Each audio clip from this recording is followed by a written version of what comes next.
Good evening, everyone. All right, sound check. Thanks for the wave, Shane.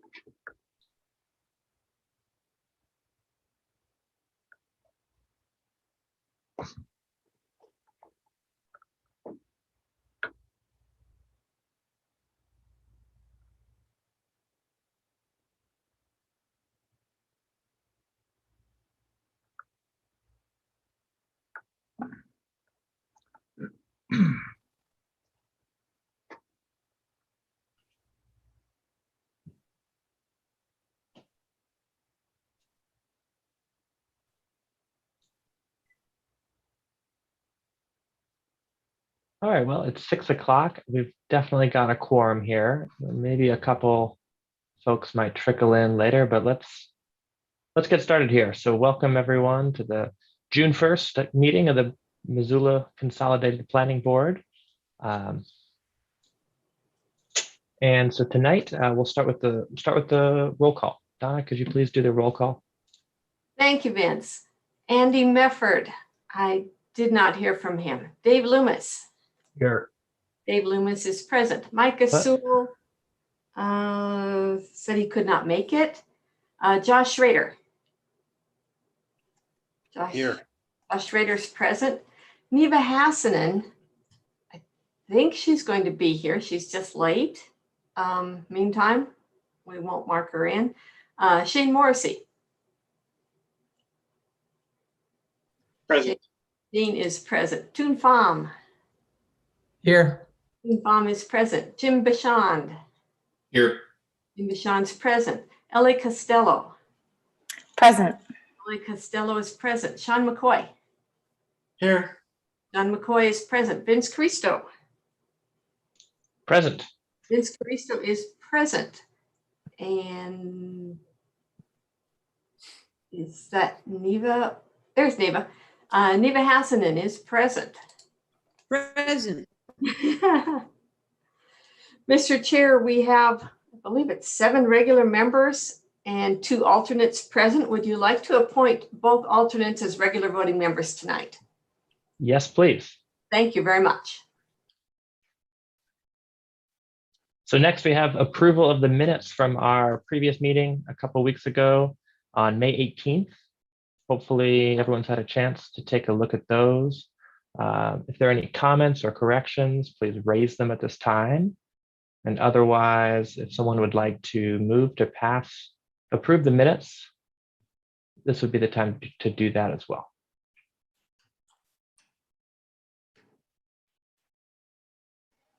I move to approve the minutes. Thank you, Ellie. Is there a second? I'll second. Seconded by Shane. So all in favor of approving the minutes from the May 18th meeting, please say aye. Aye. Aye. Aye. Any opposed? Okay, the motion passes. Next up is public comment from members of the public who'd like to speak tonight on items that are not on the agenda. So if anyone has joined or is listening tonight and would like to speak on any item at all that's not on the agenda, please follow the instructions on the screen. If you're on phone, the number to dial is 1-253-215-8782. And the meeting ID is 842-9399-6424. So when you do join the meeting, you need to raise your hand to indicate your desire to speak, either using the raise hand function in the bottom right corner of the Zoom console or on your phone by pressing *9. So there is still a delay between us and YouTube, so I will go on mute for about a minute and give folks a chance to call in.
Okay, seeing no hands raised, we will close the public comment portion of the meeting and move on to item 5, which is staff announcements.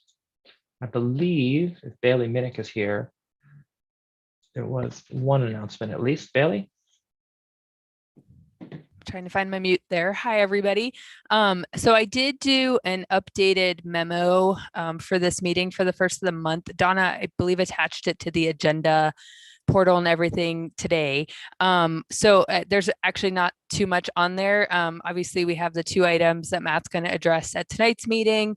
And then the June 15th meeting will be another zoning code and zoning map workshop with county staff for the proposed updated zoning code amendments. There's also going to be the MPO. Aaron Wilson has some updated agreements that have to come through planning board. Shouldn't take too long. So that's going to be, I believe, I was hoping to put that first on the agenda next week so we can get him out before kind of the zoning code workshop. And then July 6th is also tentatively another county zoning code and map workshop as well. So that's all we have really for the upcoming meetings that I know of. But I haven't heard anything from the city as well, or if anything would get updated from them. And then the only other thing on there was there were the 2 items from past planning board meetings, the city Parks and Open Space Amendment that did get approved at the May 10th City Council meeting. And then the rezone out on River Road, that was also a city project, did get also approved at the City Council meeting on May 17th. But that's all I've got for that. Great, thank you, Bailey. We really appreciate the updates from you and hearing what's happened to things that we've seen and understanding what's ahead. So I myself haven't been able to find the memo on the website. If you all, if Donna or you, if you could send it out to us, I think it'd be helpful for us planning board members to have the memo before the next meeting, and then maybe just attach it to the agenda for the next meeting so it's on the public record. Can definitely do that. Great, thank you.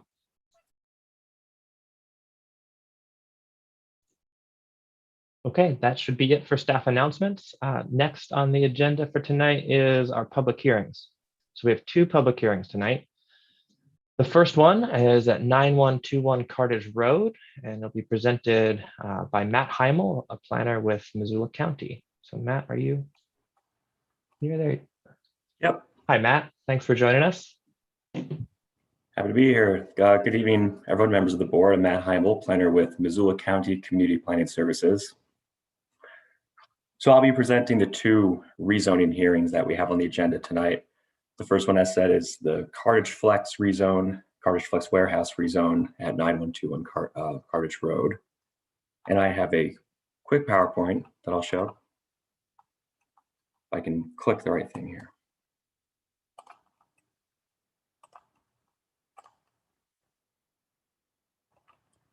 Okay, so the subject property is at 9121 Cartage Road, excuse me. This is track A3 of Certificate of Survey 2667. It's located in the Y area, just northeast of the Interstate 90 interchange as you head north on Highway 93. And it's about a 7.7 acre tract. Surrounding land uses to the north, south, east, west are all commercial use and all CC2 general commercial zoning. As shown here, so the orange is CC2 general commercial. To the northwest is the Running W subdivision. That is a residential subdivision with residential zoning. The current land use designation is industrial center. Our mapping program was having some labeling problems. So the gray area that you see with the highlighted property is the industrial center land use. To the west or the left of the property is commercial center land use. And to the northeast or upper right-hand portion, that's neighborhood residential. And these are all land use designations from the 2019 Missoula area land use element, which was an amendment to the 2016 Missoula County Growth Policy. So the request is to rezone this property in an area that is all zoned general commercial to be in line with the industrial center land use designation. And the goal of the industrial center land use designation was to contribute to the county's economic base by providing places where people work, create, build, store, and distribute goods and services. Primarily, this will allow the property owner to develop the property in a way that's consistent with this industrial center land use, also in a way that is not allowed. These industrial uses are not currently allowed in the commercial center CC2 zoning district. So these are the overall criteria points that we review for a rezoning request. In staff's review, we found that this request checked all the boxes. So with that, we are recommending approval of the rezoning request as proposed. I have a recommended motion on the screen, and I'm also available for any questions, and I believe that the applicant's representative is also on the call with us this evening.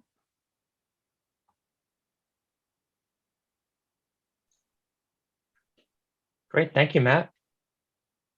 Is that Don Mellett?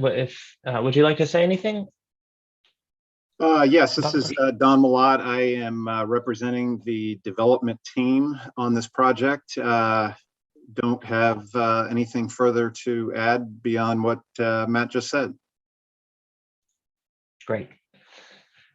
Well, thanks for being here. So planning board members, are there time for questions for Matt or for Don? Would anyone like to go first? Dave? Dave, you have the honor of going first tonight.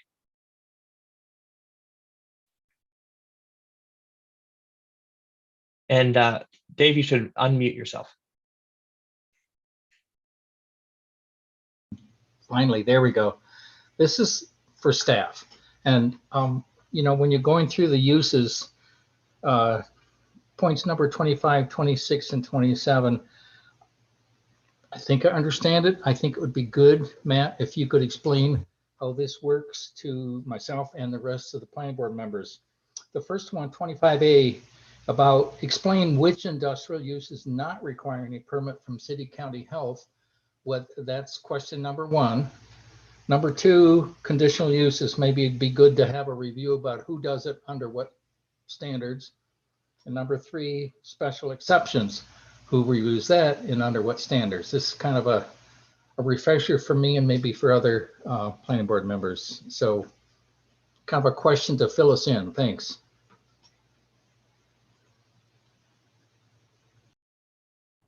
Sure. So first question is, which uses would require a industrial use permit?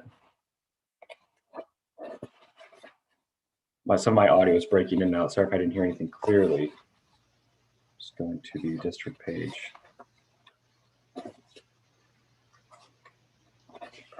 I think it's your finding 25A, right? On the report.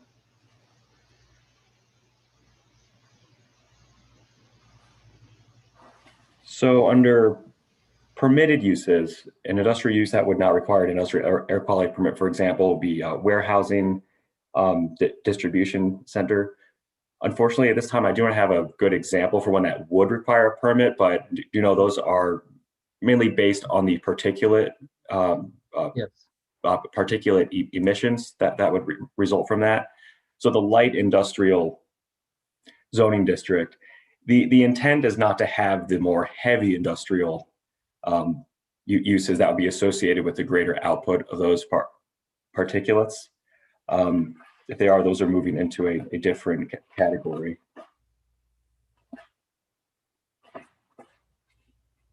And then also for conditional uses, so a conditional use in the county zoning regulation would be an administrative review, that's by staff. It would not go to a public hearing. And there would be possibly extra zoning standards that it needs to meet listed in Chapter 4 of the county zoning regulations. Any use needs to meet the general standards in Chapter 3 of our regulations, but Chapter 4 brings in extra standards for a conditional use. And then a special exception use would go to the County Board of Adjustment with a public hearing.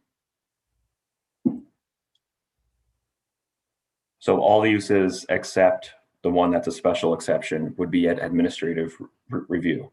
The one special exception use in the light industrial zoning district would be an industrial use which conforms to all the heavy industrial standards of Section 4, except for the exclusions that are listed in a conditional use. So to sum up how these industrial uses are referenced, in the permitted uses, you can have one that meets the intent of the zone, a general industrial use, as long as its particulate emissions do not require that air quality permit. And then moving into a conditional use, there's also those light industrial standards not requiring the air permit. But once you bring in the principal activity of processing, refining, transfer, distribution, or bulk storage of flammable liquids, that's not allowed. Then if you go into Chapter 4 of our zoning regulations, and there's a heavy industrial standard, but it does not need the air permit, and it does not have the transfer of the materials that I just mentioned, that could still be considered only through review of the Board the County Board of Adjustment. Rambled on a bit, but hopefully that helps clear up the uses in this. That helps. Okay. That helps review for me. Thank you. Welcome. Okay. Shane, I see your hand raised. I was just looking through the agency comments, and there's the health department comment about the COSA for this lot only allows a single family residential use on the site. What's the process for getting that that removed from? Is that a part of the subdivision, or and how does that process look? It seems like it was intended to be a residential back at some point. And are we jeopardizing anything by approving a rezone with anything other than residential uses being allowed right now, I guess?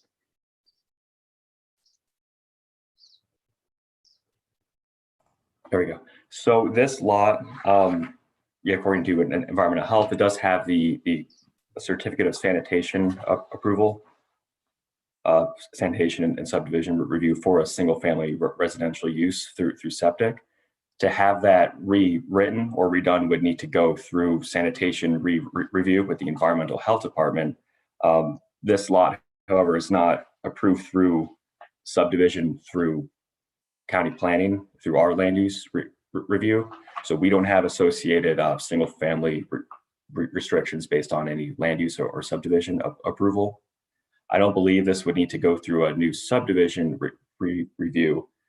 It is also within the City of Missoula urban service area for a sewer connection. So that single family septic use that's mentioned in environmental health comment is mainly pertaining to a septic system. So potentially future use here will be going through a city sewer connection, but I'll let Don speak to any future plans if they have those. I'm sorry, Matt, future plans with regard to? And anything related to your COSA approval, septic or sewer of that sort. Yeah, we do know that we'll have to do a COSA rewrite. That would have been the case even under the current zoning if we were proposing something under the CC2 zoning. So really with the zoning change, it doesn't really change that requirement for the COSA rewrite. And our civil engineering planning folks have just begun looking into that process, but we expect that we'll be able to do that.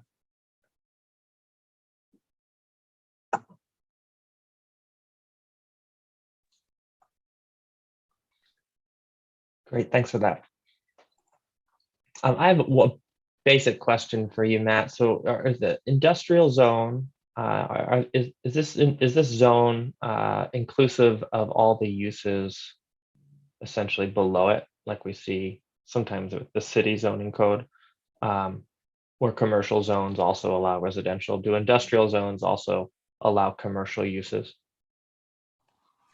There are some commercial uses allowed in this zone. However, no, it is not all inclusive of the zones that you could say are below it, in that there are no residential uses permitted other than one unit for a manager or caretaker of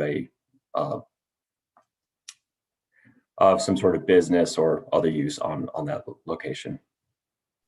Okay. And so the change, I mean, what I typically try and do when I consider changes to zoning is understand like what is changing. And for this, you know, it seemed like in the staff report, it's mostly changes in use. Is that correct? Or, I mean, it does say industrial zones are suitable for larger uses, but could you kind of speak to what the differences are in terms of what would be allowed to be built or done on the site compared to what it's currently zoned? Sure. So, for example, a larger warehousing and distribution facility, if rezoned to CI1, would be allowed. However, under the current zoning, that would not be allowed. Okay, thanks. Sure. All right, any more questions from planning board members? There's no more questions. Matt, if you would please put the proposed motion on the screen for us so we can consider it. So if any planning board members feel moved to read the motion on the screen or make up their own, this would be the time to do that. Oh, I have a hand from Bailey. Bailey. Well, I was just, did you open it up for public comment for anyone that wanted to comment on the item? I just heard board discussion. I just wanted to make sure we didn't miss that part. Yeah, thanks for staying on that one. So yeah, we should absolutely do that. So if we could take the recommended motion off the screen, we're going to move into public comment portion of this item. And if we could have the instructions for folks to make comments. Thank you, Heather. Okay, so if anyone has joined the meeting tonight or is listening on the phone and you'd like to make a comment on this agenda item, this would be the time. Like we did before, if you're in the Zoom console, please use the raise hand function on the bottom right center of your screen. And if you've dialed in by phone, use *9 to indicate your desire to speak. So there's a delay between us and the YouTube feed, so I will go on mute for a couple of minutes and give folks time to call in.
Okay, I haven't seen any activity in the attendees for the meeting, so we'll close the public comment portion of this item and go back to questions from planning board members. So if we could have, Matt, the proposed motion again on the screen for the benefit of planning board members. As a reminder, and for some of the newer folks, sort of the preferred way of organizing these discussions is to ask questions of staff and then to have a motion on the table. And then after a motion has been made and seconded, we can have a round of discussion on the motion itself before voting.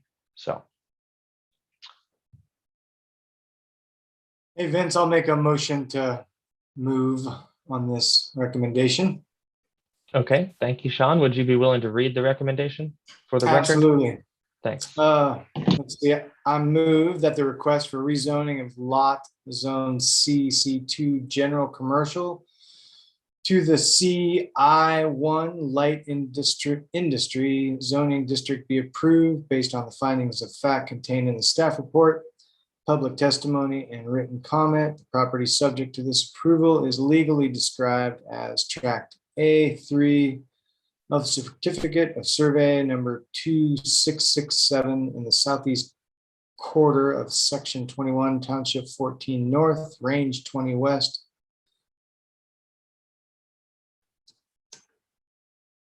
Very nice. Thank you, Sean.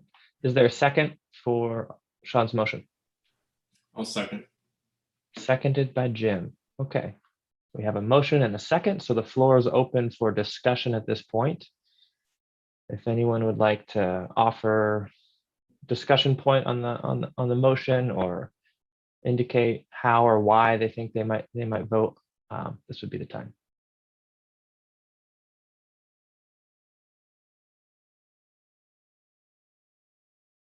Okay, well, I'll start off. I'll say, this looks, I think, in my mind, what incremental redevelopment tends to look like in a place where commercial and industrial uses are pretty common. To have a particular parcel looking to upzone a little bit to get a project done. So not knowing exactly what's planned, but I'm in support of it myself. Sean.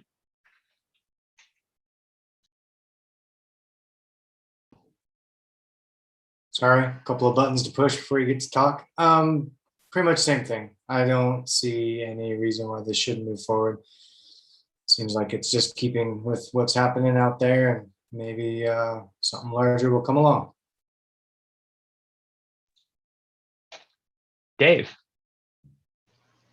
I would agree with the comments. An important thing to me was that they're conforming the potential use to the land use plan closer now. And that's the intent. So that's why I support this.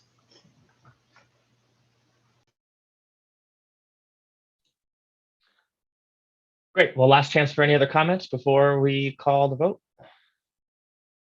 Okay. Yeah, seeing no opposition so far, I think we'll do a voice vote. So all in favor of the motion that was made and seconded, please say aye. Aye. Aye. Any opposed? There are none opposed, so the motion passes. Very nice. Thank you, Don. Thank you all for your support. All right. So we'll move on to the second public hearing tonight, also presented by Matt. LW Commons, Lot 1 Manley Subdivision. Matt, if you could take it away for us, please. All right, I'll share my screen again. So as stated, this is the proposed rezoning known as the LW Commons project. Owner is Jeanette Manley, represented by Ryan Frey with Frameworks. And this is on the southwest corner of Waldo Road and Highway 93.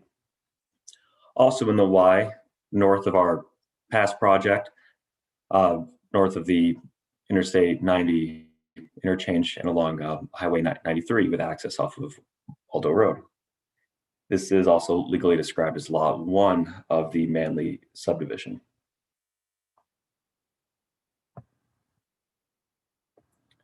This property is currently zoned CR2 residential. This was actually zoned CR2 from unzoned pursuant to the Missoula County Growth Policy. The former designation was residential. However, now the applicant is proposing to rezone to CC2 general commercial to be in line with the general commercial land use designation. So as you can see on the screen, and again, the labeling was having some issues, but this is the commercial center land use in the red strip in the middle of the screen. To the west and east on the southern portion are neighborhood residential, and then northwest and northeast of the property are rural residential and agricultural lands. So this proposed rezone would be compliant with the land use designation. The CC2 General Commercial District is the closest relatable district to the commercial center land use. So the applicant is pursuing to just keep it up with the land use. Surrounding land uses to the north, it is vacant. However, I will note that the property directly to the north does have building for lease or rent approval, but that is not yet constructed. To the south are single family residential uses. To the east across Highway 93 is a RV park, and to the west are also single family residential lots.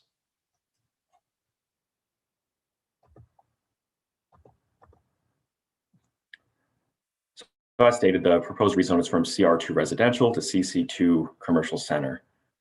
From the top of the commercial center page, 2 goals: 1, provide opportunities for retail, service, and employment, and 2, provide for a mix of primary commercial and higher intensity residential choices in a connected, well-connected walkable pattern.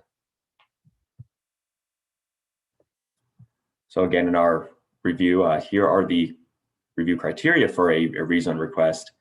And we found that it did meet these criteria and are recommending approval subject to 1 condition. So the recommended condition of approval is that prior to combustible construction, we should need to have plans for fire suppression to be reviewed by the authority having jurisdiction over the site. In this location, it is Frenchtown Rural Fire District.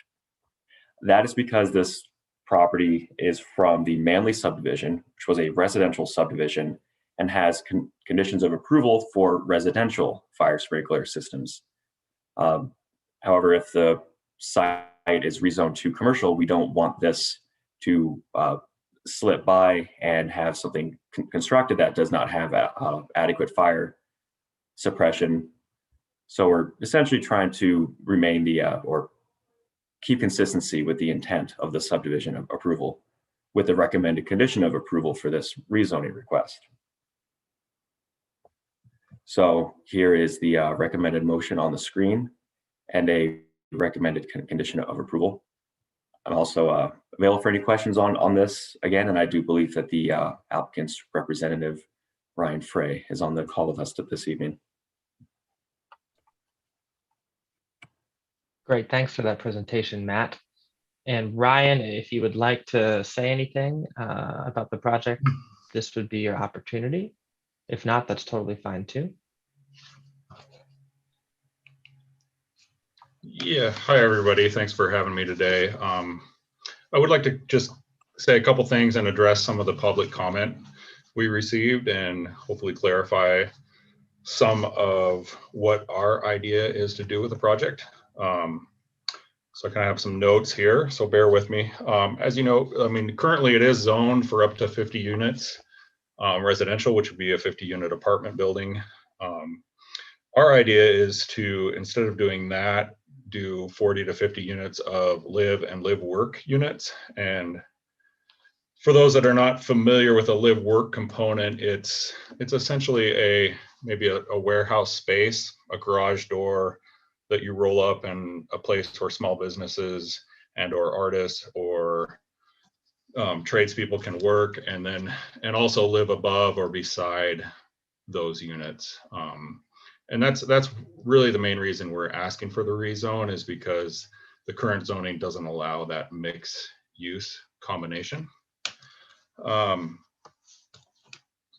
then, you know, the neighborhood is changing. As you saw, the growth plan, it is designated a commercial, heavy commercial zone. You know, we have Love's Truck Stop that went in there. The RV park has expanded by 50% in the last few years. And I feel like we're in line with the county's plan for that area. But what really came up in the public comments were public safety with the intersection there at Waldo and 93. So we did some research on that and found that, you know, according to MDT, it looks like maybe 9 accidents have occurred there since 2014. But also in our research, MDT is adding turn lanes at major intersections on 93, which will hopefully alleviate some of that stress at that intersection. And also their plan is to do rumble strips. I couldn't get a date from them. All I got was mid-June, weather dependent. So I think it should happen pretty soon for that. And then as far as the vehicle use goes, the entry to the property is off Waldo, not 93. So we shouldn't have any, you know, at least people coming out of that lot jumping onto 70 mile an hour traffic. It'll come onto Waldo, go to that intersection, and then enter the main traffic corridor.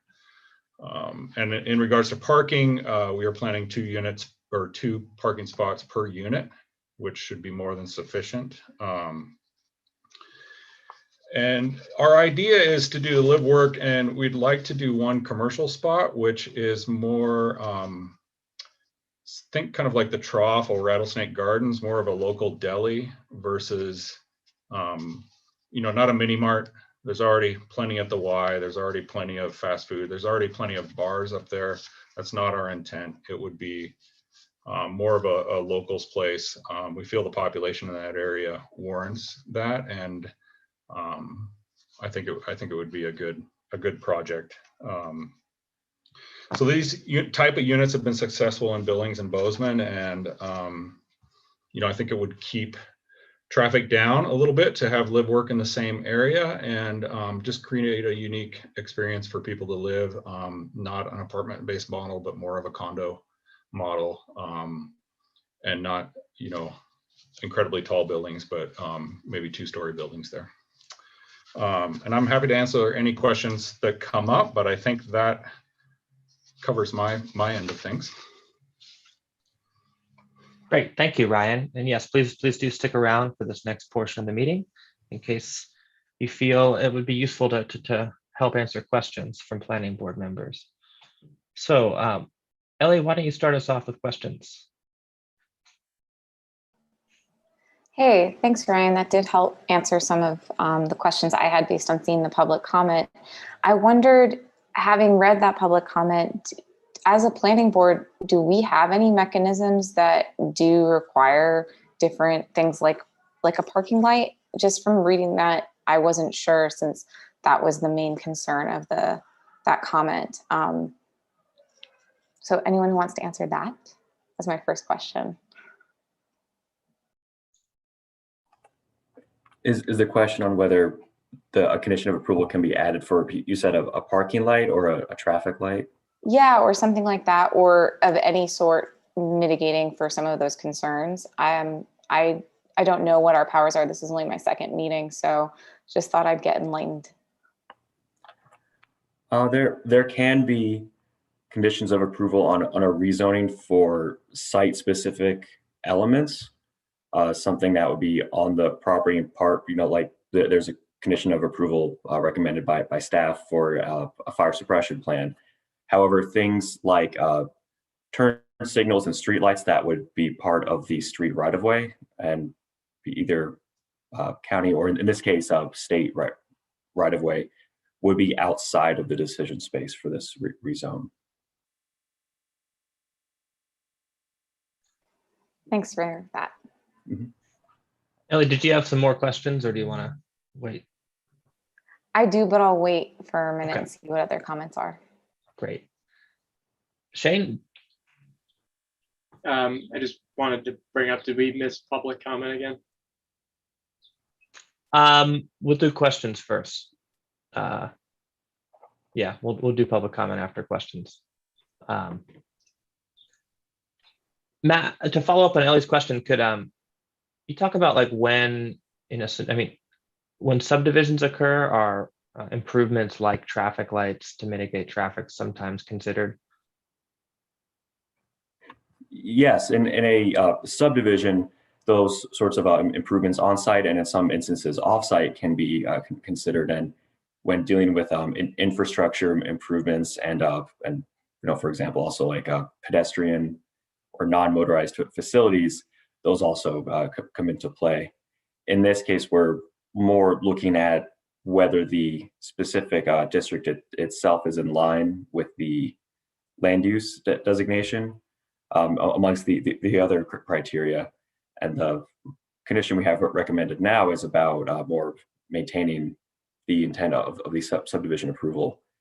There can be site-specific conditions added, like I said. However, something like improvements to the right-of-way, I don't believe would be something that's able to be conditioned in this case. Okay, thanks for that explanation. Bailey, you want to add some? Yeah, I was just going to add on to Matt's comment that usually we see those types of requirements through a traffic impact study, which usually comes out with, well, it can either be required through the subdivision, like either Public Works or MDT can require a traffic impact study that then a traffic engineer goes and says, this is the number of trips per day that this, you know, use is proposing. And they look at the traffic counts that MDT has and said where those warrants are. And that's all done through MDT. MDT can also require that through if they get an approach permit or they're looking at a specific use and saying, wait a minute, we won't approve this approach permit until you do a traffic impact study. So generally that's where we don't see it at the zone change time, because we don't know necessarily what uses will come into that, or, could trigger that. So I just want you guys to know that usually we see that down the road, and that's why. And I do know of one, because I did the O'Keefe Ranch Estates rezoning. I do know there is a traffic impact study that they are looking at. And so MDT is aware of some of these issues. I don't know what those warrants are that would hit that trigger to necessitate those types of traffic calming measures, as for better words to say, but I do know that they are aware of it. I guess it's just waiting for that threshold to be hit at some future time. Thank you, Bailey. Jim. I noticed, I think, Gren, this one also, as in the last one, had a health board has to do a rewrite for the certificate of subdivision. Have you had any preliminary conversations around that? Pretty sure this one had it on it, didn't it? Matt?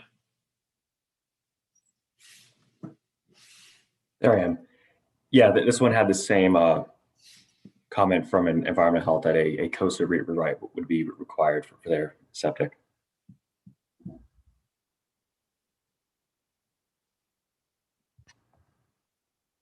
And as to whether that's been initiated or what the stages are, I'll leave that to Ryan if he has any comments on where they are with that stage, if anywhere. No, we haven't gotten that far. I mean, we have sewer in Waldo there, but first step is this step we're at right now. Sure. Okay, looks like we've gone through the first round of questions. I think we should move to the public comment portion of the hearing right now. So if we could have the instructions for folks to call in and make comment on the item. If you could put those on the screen, Heather, Donna. Thank you. So if anyone listening or watching would like to make a comment on this proposed rezoning, please, you're welcome to do so either through the Zoom application or by phone. If you're on Zoom, please use the raise hand function that's on the bottom center of your screen. And if you dial in by phone, you'll also need to raise your hand to indicate your desire to speak by pressing *9. So I will go on mute for a couple minutes and give people a chance to call in.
All right, I haven't seen any activity in the attendee list, so we can close the public comment portion of this item and open up the floor again for questions. I think before we do, I think I just want to point out for folks who might not have seen it. So this meeting was the first time that, as I understand it, that we've had a comments that were submitted via written comments submitted via the eScribe website. So at least one of us here tonight did notice that and mention the comment. I think Ellie, you did. But if you didn't notice that on the agenda, look out for it in the future. We might be be seeing more comments of that variety that are written in online before the meeting. So Josh, why don't you take the floor, please? Sure, thanks, Vance. This, I think, is a question for Matt. I was just curious if there were any other zoning that was considered that may be a little bit more appropriate. I guess my understanding of general commercial is for, you know, redevelopment, infill types of locations, and where, you know, the residential use may be maybe secondary to commercial activities. This really, I don't see as infill. I mean, I think a live work's a great concept. I was just curious if, you know, is this the best or the most appropriate zoning, you know, for what they're looking to do? Sure. Given our current zoning regulations gives us a few commercial zoning districts, and of those, that this is the one that most closely aligns with the land use element.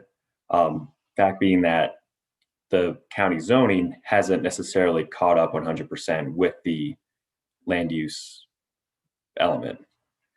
So we are in the land use element are calling for this portion of Highway 93 to become this commercial, or this one portion of it to become a commercial corridor in that one location, and this one zoning district is the most compatible. So it's the best out of a limited number of choices, sounds like. Right.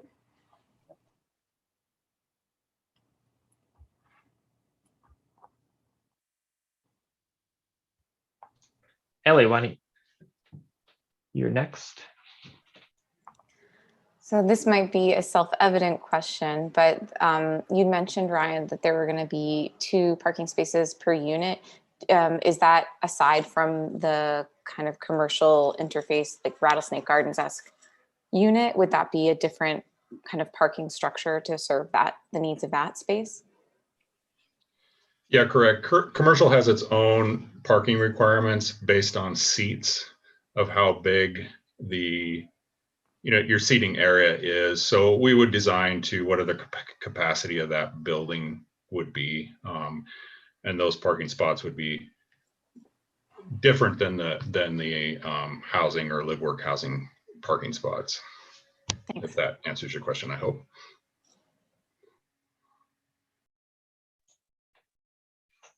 Dave, you're next.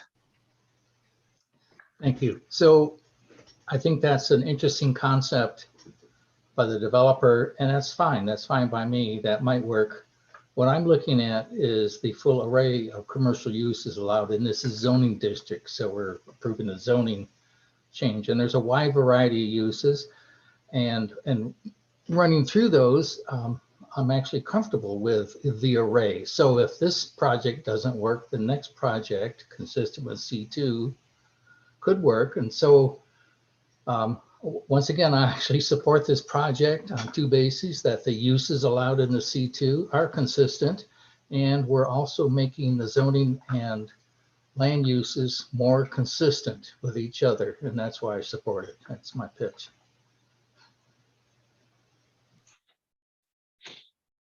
Thanks, Dave. Matt, I have a question. Similar to what I asked in the last item, could you talk at all about changes in density, that like a number of units that are allowed by this proposed rezoning?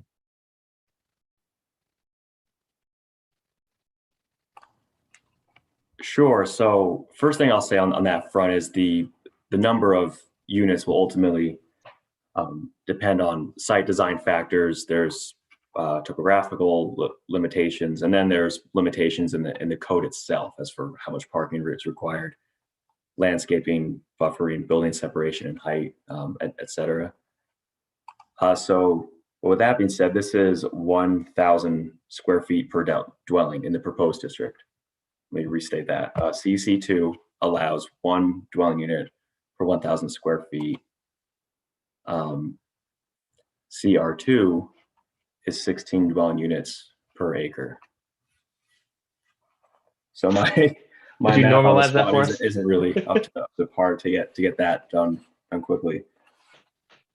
But bottom line, CC2 will allow greater density with the acreage requirement, but also because their setbacks are reduced, allows for higher and a higher maximum building height.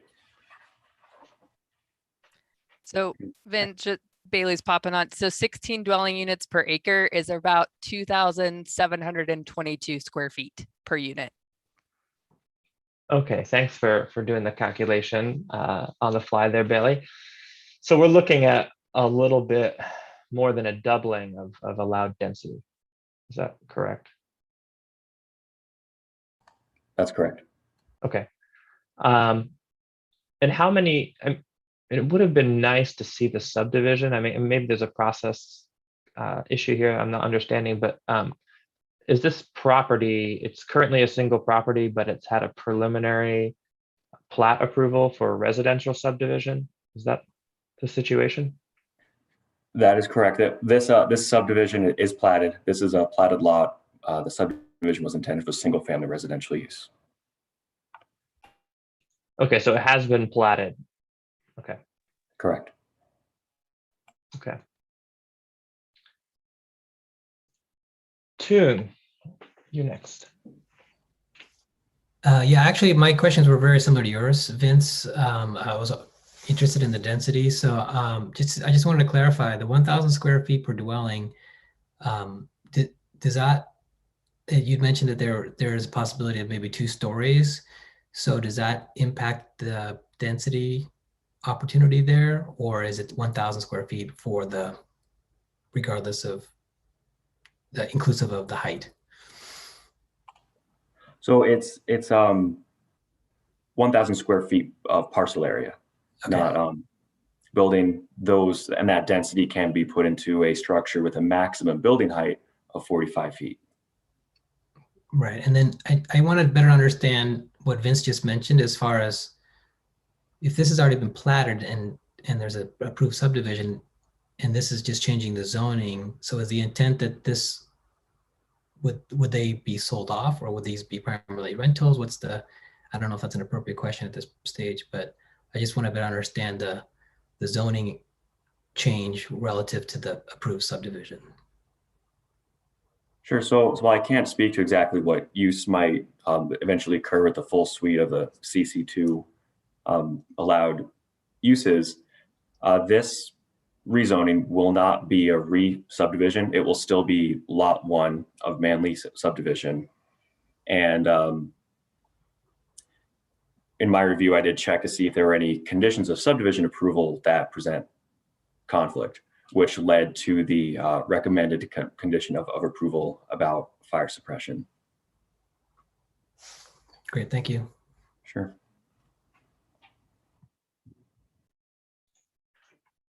I guess I want to ask one more question about relating to the comment that we received on eScribe about traffic concerns, and not seeing the subdivision and kind of understanding the layout of the plots and where the roads would be, if any. But as a general matter, are driveway cuts to Highway 93, is that something that's approved by MDT, or has it already been approved or planned? My understanding on this is that the MDT approach would be permitted from Waldo Road, not Highway 93, and they would need to apply for a approach permit. So it's not already approved for access to the highway.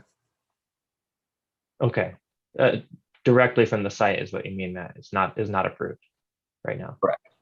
Okay, great, thank you. Sean. Thank you, Vince. I'm kind of curious about the setbacks, and I'm thinking about the property to the, I guess it's the north there. There's a house, and just wondering if staff or the owners discussed possibly a condition of maybe a little greater setbacks along that boundary. And the reason I ask this is because so many folks within the Missoula area have had two-story buildings go up on their property line, you know, and 15 feet is a little greater than some of the folks that have had these happen. But I know that's a point of concern for a lot of residents. They get a two-story building 5 feet off of their fence and folks staring down at them in their backyard. So I'm curious if you guys discussed that at all, or if that seems to be a concern or a need for a concern.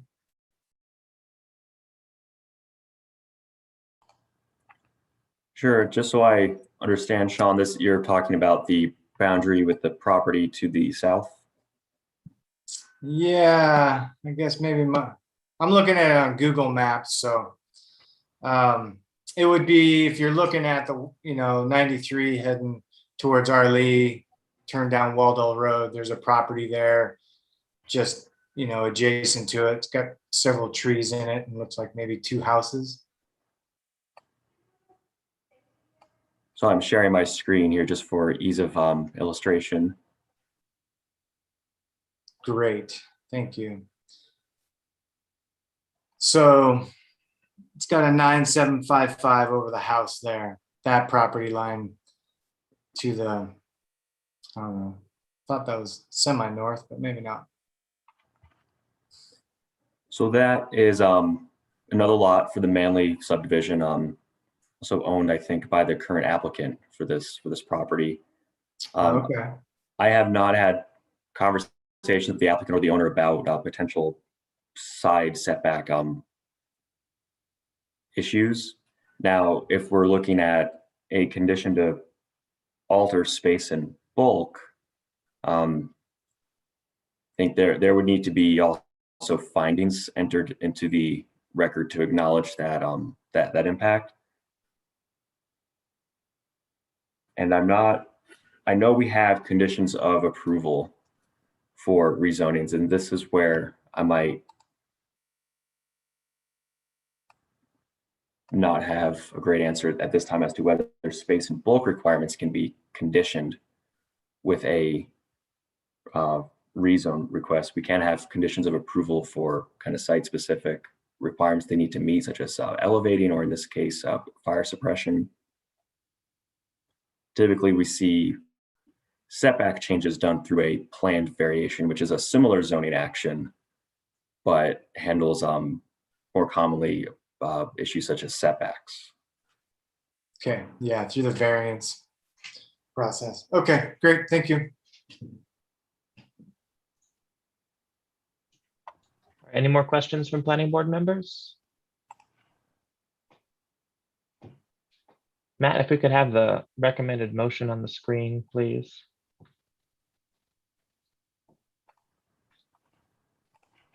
Sure, I will share my screen.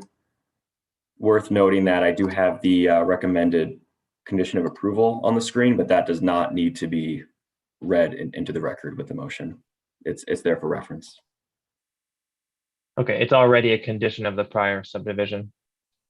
Is that what you mean? So that this would be a condition of approval on the zoning. So this would be, if you looked on the zoning map in the future, if this is eventually approved, it would be called CC2 Special Condition X. Okay, but if we are going to recommend the condition, do we have to include that in the motion? Just say with the recommended condition? All you need to say is subject to the recommended condition of approval with that motion. You don't need to actually read it. Okay. Can if you want. Okay. Well, thank you for that explanation. Would anyone like to make a motion on the screen, or another one, a different one?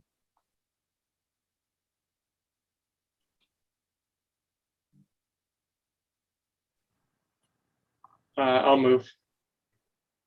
Thank you, Shane. Move that the request for rezoning the lot zone CR2 residential to the CC2 general commercial zoning district be approved based on the findings of fact contained in the staff report, public testimony, and written comment, subject to the recommended condition of approval.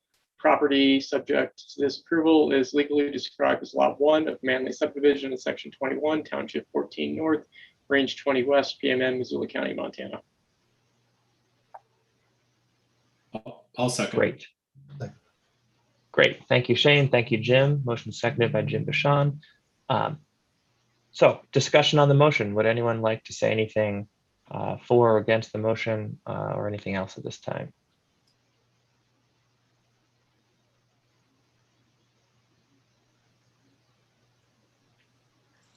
I actually think that a live work situation is a really interesting proposal for this property. And that the idea of having concentrated services to a region that doesn't have as many services like what you're describing with that retail store could be a really great thing for starting to create some of the hubs that are proposed with the new rezoning that the county's working on for some of those commercial things that are out where more residential sites are being created. So I think it's a cool idea. Great, thanks, Ellie. Sean, you're next. Thank you, Vince. Although I always cringe to see ag land being paved over, this seems like a pretty reasonable proposal.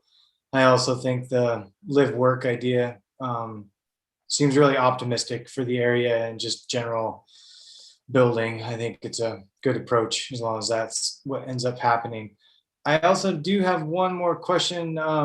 In reading the recommendation for approval or the condition for approval about the fire sprinkler water, I'm assuming there's already that much water coming out on Waldo Road. Have you guys verified that there is whatever sprinkler water for hydrants and all that, or a sprinkler system? Yeah, we have to, Running W, which is a subdivision to the east, southeast, has its own water system. So we've met with them. Another developer who's building a subdivision more to the west is going across the highway with it. So the plan would be to run it up along 93, essentially those two lots to the south of us and connect to the water system there. And correct, we cannot do this off of wells or anything like so. One of our conditions is to be able to hook that water up from the Running W system. Great, thanks. I'm good, Vince. Great, thank you, Sean. Are there any more comments from members?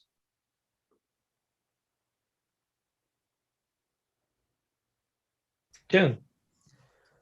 Yeah, I just want to echo what Sean and Ellie have said. I think it's a great, interesting project. I do just want to get on the record. I think Josh kind of raised the concern about this is clearly a limited zoning challenge in terms of like there doesn't seem to be existing zoning that allows for something as unique as work live loft situation. So, but I think this is the best solution moving forward.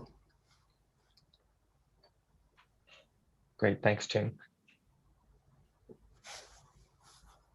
Okay, seeing no opposition so far, I think we'll move to a vote. So if we could have the motion back on the screen, Matt. Thank you.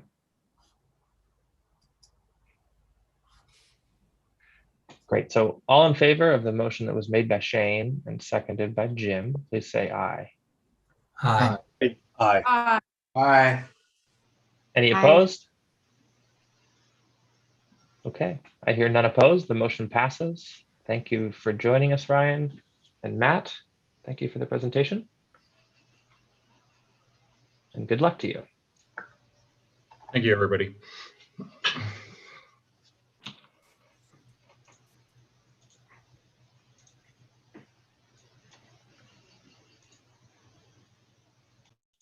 Sorry, I had Zoom issues there. We'll move on to the next item on tonight's agenda. We don't have any communications or special presentations tonight. I don't believe there are any committee reports. Jump in if I'm wrong. And so we'll move down to comments from planning board members. So this is the portion of the meeting when you get to talk about anything that is on your mind. So Dave, why don't you start us off? Thanks. I want to say thanks to Matt for doing a good job from the staff perspective, answering questions and being on top of it. So thanks, Matt. Thank you, Dave. Second that.